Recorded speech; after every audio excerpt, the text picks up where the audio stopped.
Morav et Rabotai, Shalom Aleichem. Nous allons continuer à étudier la paracha de Mishpatim que nous allons lire ce Shabbat. Alors, avant de commencer notre étude, je voudrais tout d'abord remercier les personnes qui se sont abonnées et qui suivent régulièrement les petites paroles que j'amène, notamment des personnes dans la communauté de Schulcher en Martinique, ainsi que dans les alentours de Nice et à Nice.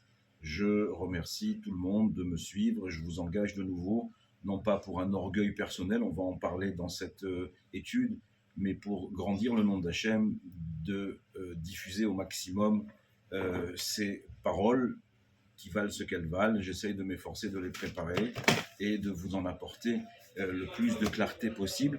Donc merci à tout le monde. Nous allons évidemment dédier cette étude à la Refoua Shelema de tous les malades du clan Israël, de tous les blessés, que ce soit en Eretz Israël ou que ce soit ailleurs dans le monde, la libération de tous les otages et bien évidemment l'élévation de l'âme de tous nos disparus, familiaux, amis, soldats, quels qu'ils soient, qu'Akadosh Baruch Hu les accueille avec ce qu'on appelle Sever Panim, bonne figure, en attendant leur retour pour la venue de notre roi Mashiach, Bimhera Beyamenu Amen. Alors nous allons nous intéresser, Moraï Verabotai, dans la paracha de Mishpatim, qui est une paracha fondamentale dans ce que nos maîtres ont appelé Ben Adam Lachavero. On l'a dit dans le cours précédent, Ve'ele à Mishpatim, Rashi nous enseigne que ce Ve'ele est une transition de la paracha de Yitro où nous avons reçu les 10 paroles, les 10 commandements, où l'on traitait bien évidemment de la relation de l'homme avec Akadosh Baruch Hu, de l'homme et de son prochain, de manière assez généraliste. On avait ce qu'on appelle des kotarotes, des titres.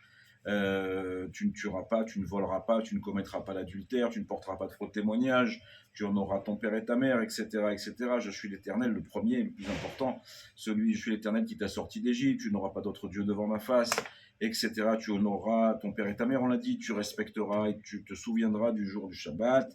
Maintenant, Ve'ele à Mishpatim, Rashi nous a expliqué que ces 10 paroles que nous avons reçues, et bien celles dont nous allons parler dans toute cette paracha, celle de la relation de l'homme avec un grand H et son prochain, a été également énoncée au mont Sinaï. Donc, il faut y apporter toute l'attention et toute l'importance nécessaire, comme si nous les entendions tous les jours de la bouche même d'Akadosh Baruch Hu, béni soit son nom.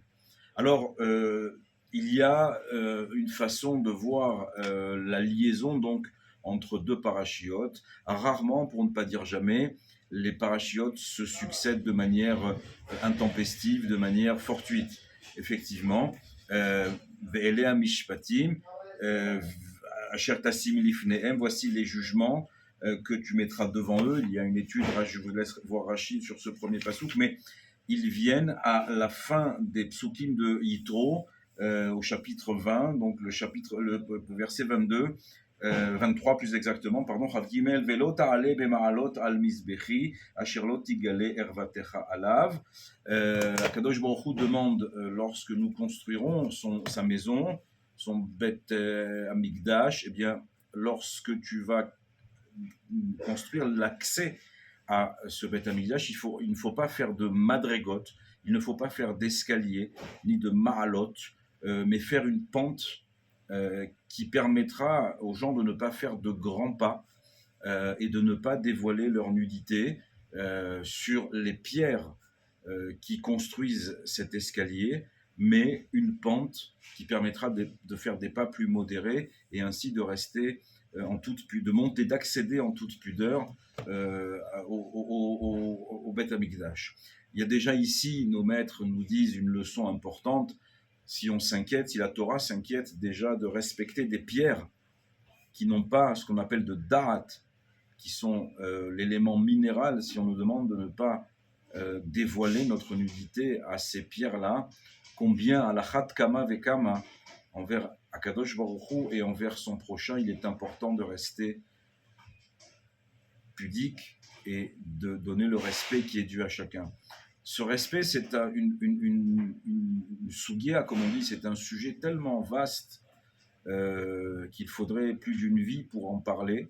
Mais cette juxtaposition des pasouks nous apprend plusieurs choses. La première chose, déjà, c'est que lorsque les Bnei Israël construiront le Beth Amikdash, il sera obligatoire que le tribunal, le Sanhedrin Agdola, le grand tribunal composé de 71 sages, soit collé à ce Beth Amikdash dans un endroit qu'on appelle l'Ishkat Agazit.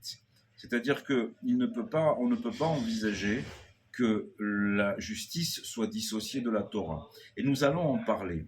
Pourquoi ? Nous allons parler du cas du juge dans le traité de Sanhedrin, mais juste avant d'aborder cela, encore une fois, vous rappelez que dans cette... En tout cas, vous pointez du doigt que cette paracha, vous soulignez, je vais y arriver, pardon, que cette paracha donc traite des relations, de toutes les relations qu'ils peuvent exister entre un homme et son prochain, du simple dommage matériel en passant par le dommage physique, du dommage de sa bête à la bête de son prochain. Alors aujourd'hui, il s'agirait peut-être de la voiture, de sa voiture à la voiture, ou peu importe. Comme le dit Rav Rosenberg Zichrono Livracha, la Torah est éternelle, elle n'est pas temporelle. Lorsqu'on parle d'un taureau, on peut évidemment le remplacer par une voiture, par un meuble. Lorsqu'on parle de plein de choses, il suffit simplement de comprendre, enfin, il suffit pas simplement, il faut comprendre l'état d'esprit de la loi et l'adapter aux moyens qui sont les nôtres. Mais il n'y a pas d'avant, il n'y a pas d'après dans la Torah, le temps n'a pas d'importance. Nous allons donc parler de cette juxtaposition qui fait que oui, la Torah ne peut pas être dissociée du jugement. Le juge ne doit pas être dissocié, le Dayan ne peut être dissocié de la Torah. Donc, Akadosh Baruch Hu demande à ce que le haut tribunal, le Sanhedrin Agdola, la plus haute autorité juridique du peuple juif, soit collé à la plus haute autorité religieuse, en l'occurrence les Kohanim et le Beth Amikdash, le Kohen Gadol et le Beth Amikdash. Mais ce juge, finalement, qui est-il et qu'est-ce qui lui incombe ? Le Maharal de Prague, dans son Sefer Netiv HaOlam, nous explique la charge immense et la contradiction qu'il peut y avoir à ce que Akadosh Baruch Hu nous donne comme mitzvah de faire des tribunaux et des juges, alors que le jugement, finalement, ne peut pas être humain, ne peut être que divin. Pourquoi ? Nous allons essayer de le comprendre. Le Maharal de Prague nous explique d'abord pourquoi il n'est pas possible qu'un homme juge. Ah, vous me direz, mais on a dit fais-toi des tribunaux et des juges, fais-toi même des policiers, chotrines, qui seront chargés, on le verra un peu plus tard, de faire respecter la Torah, par la force s'il le faut. Comment la Torah peut nous demander cela alors que elle nous dit, ramène le Maharal, je vais récupérer le livre,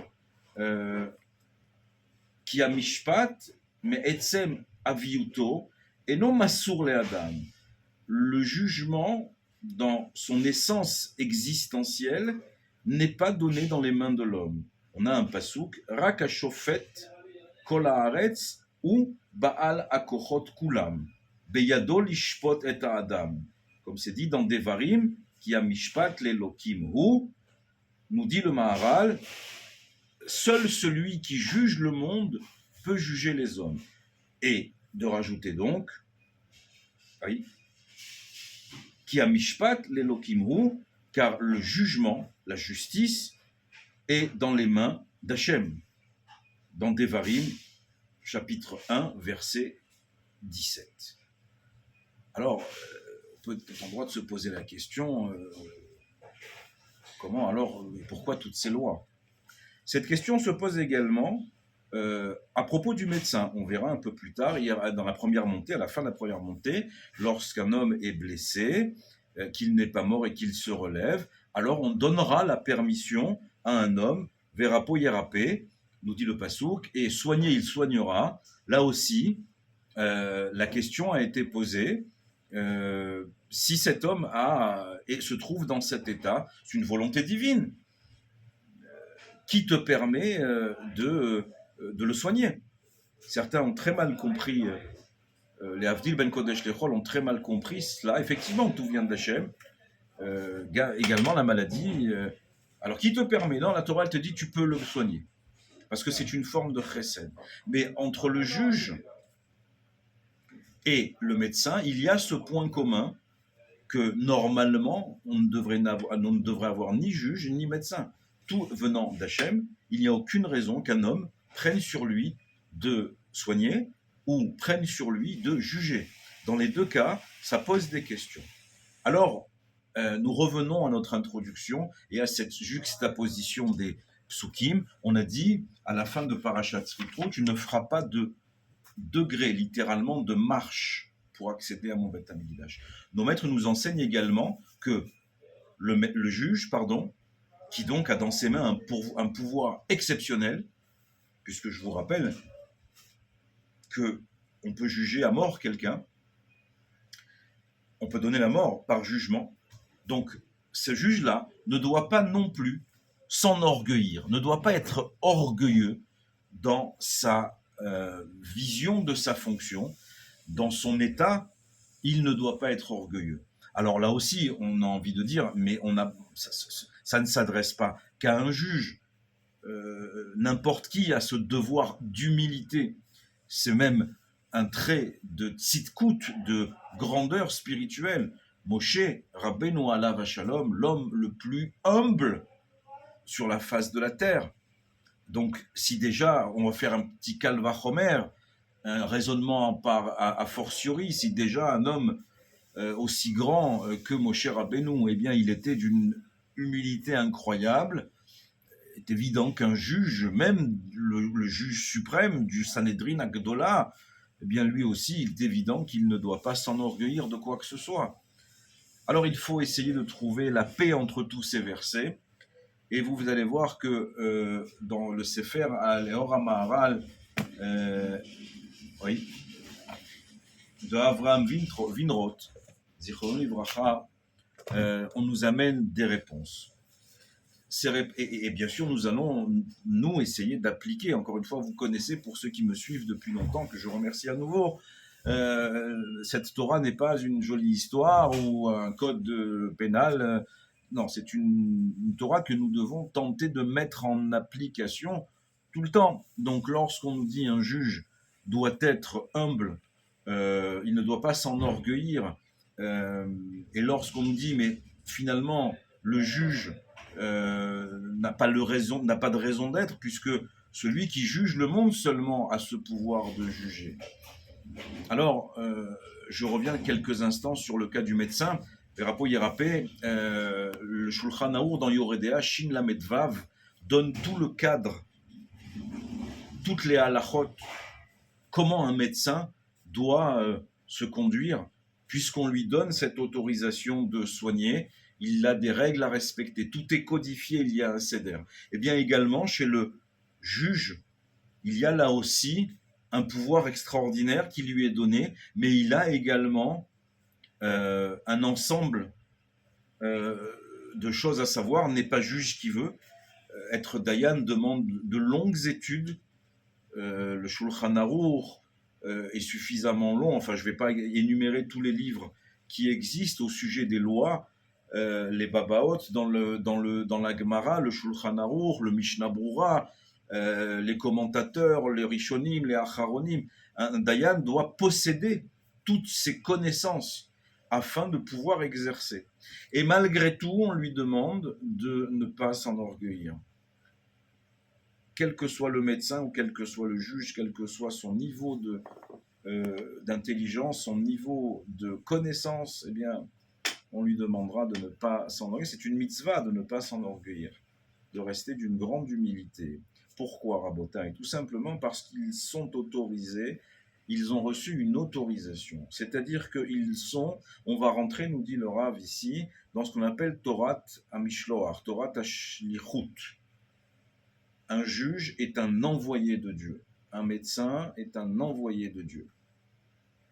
C'est-à-dire que Dieu délègue à cet homme-là la capacité de juger.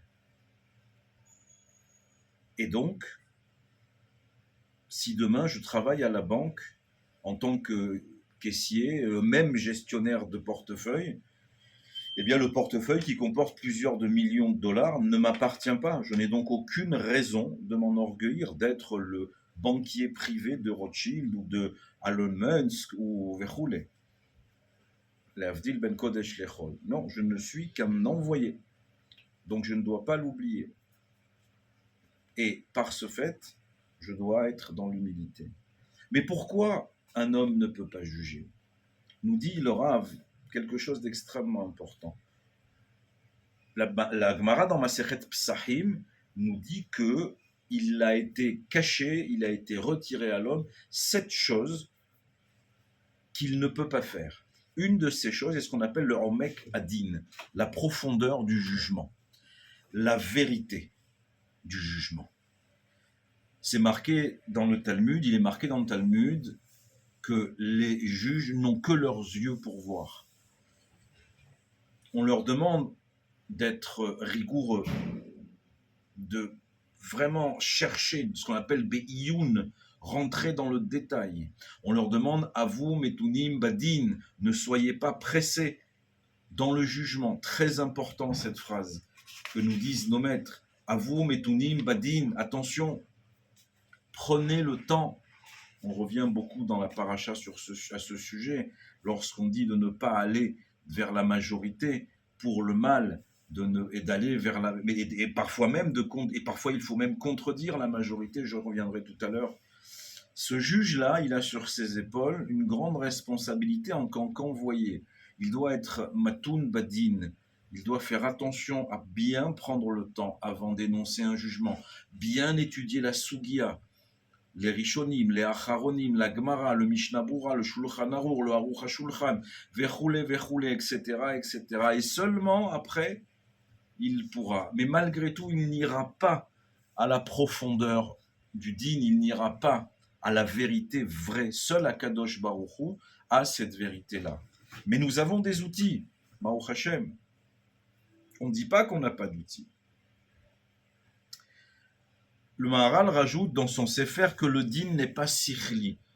Pourquoi? Le din n'est pas cérébral. Pourquoi?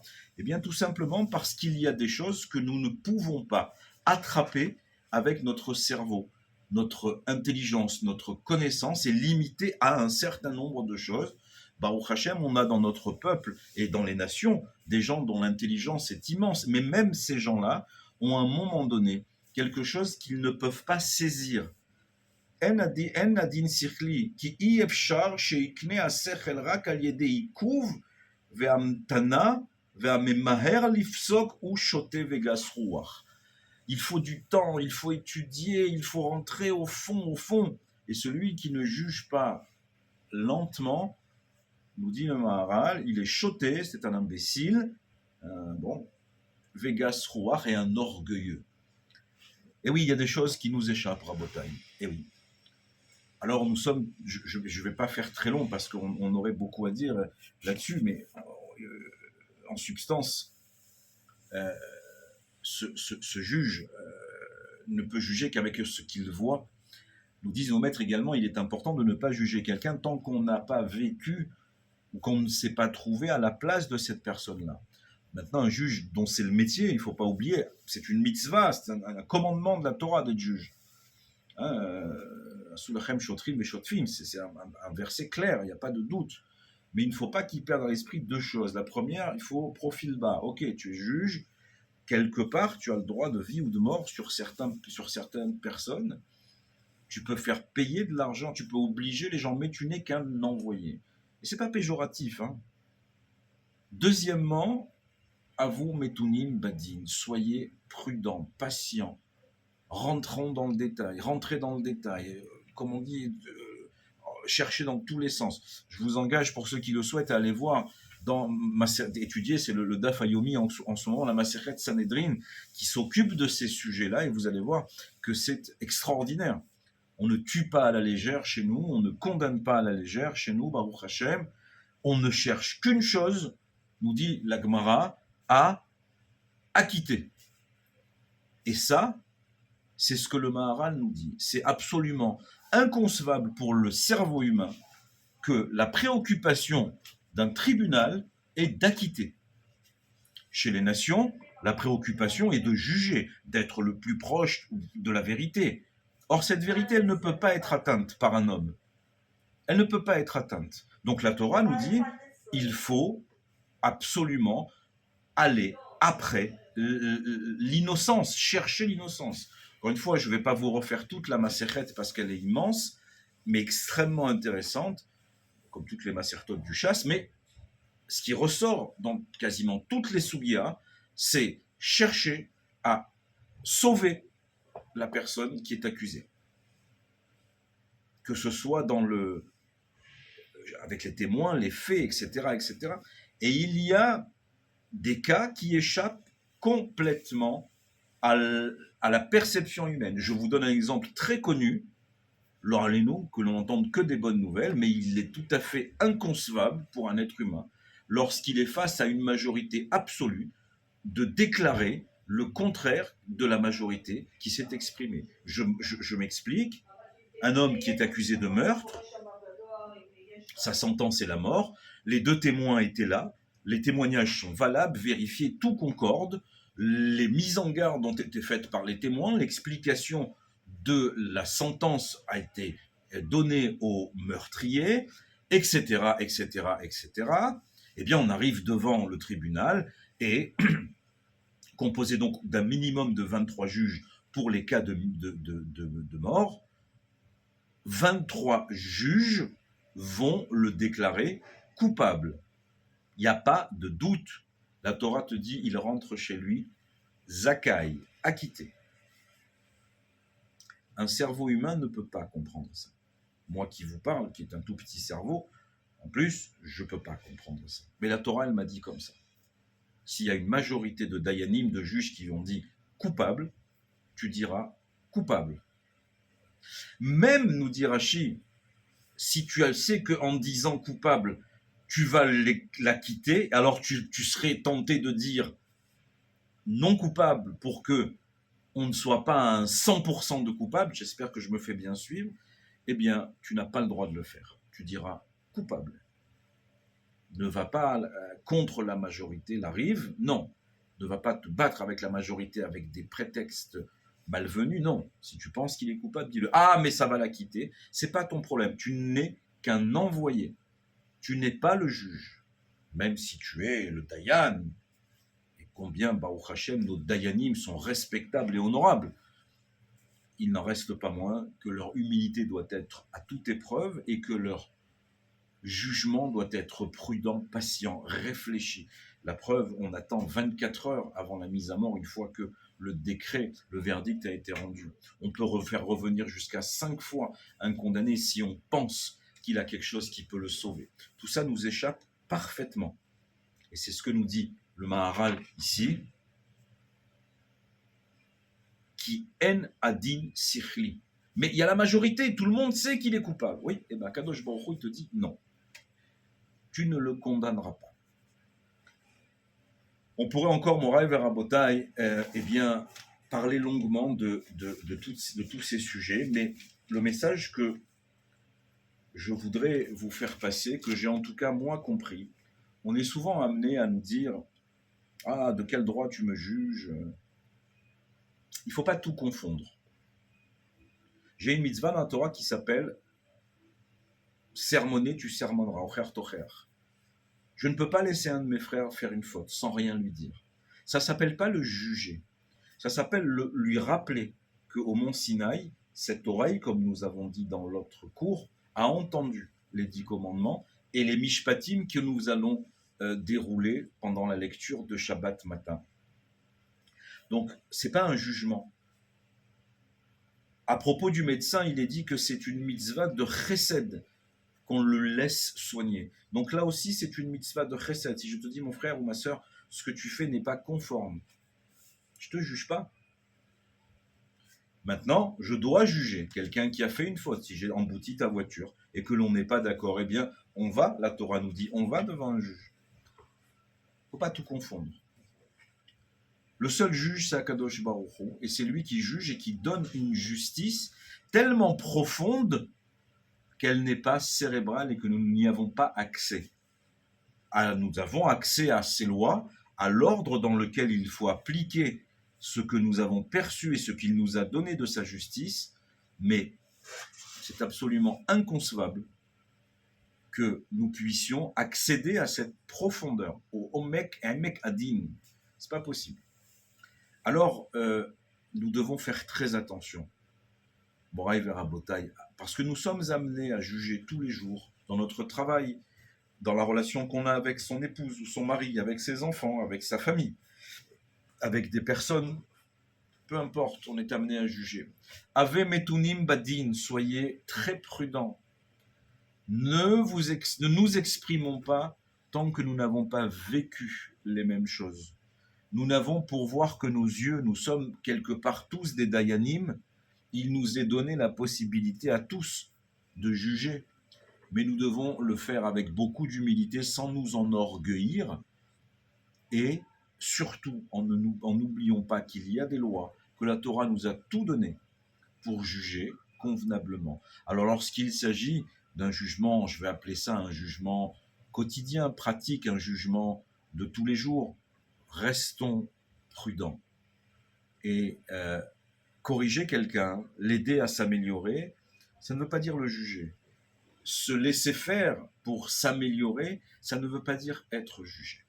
Ça veut dire combien nous devons faire attention lorsque nous nous adressons les uns aux autres, qu'on soit présent ou pas, à ne pas juger comme quelqu'un d'orgueilleux et quelqu'un de rapide, comme l'a dit le Maharal, Shoté Vegas Ruach.